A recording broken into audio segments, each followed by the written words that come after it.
భారతదేశంలో ఉన్న ప్రతి హిందూ మహిళ, క్రైస్తవ మహిళ, బౌద్ధ, జైన, ఇతర మహిళలు, ఏ కులము ఏ మతము లేదనే మహిళలు కూడా ఒక్కసారి ఇంటర్నెట్లో సెర్చ్ చేయండి.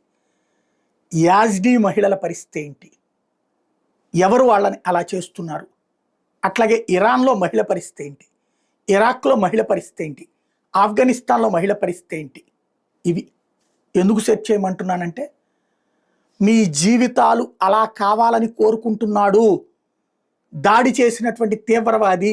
ఆ తీవ్రవాదిని సమర్థిస్తున్న పాకిస్తానోడు.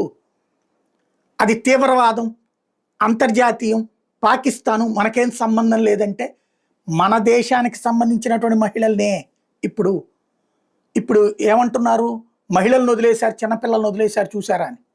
మొన్న గనక ఇజ్రాయెల్ తరహా ఉదంతం జరిగి ఉంటే, అక్కడ అవతల ప్లేస్ వాళ్ళకి అనువుగా ఉండుంటే, ఇజ్రాయెల్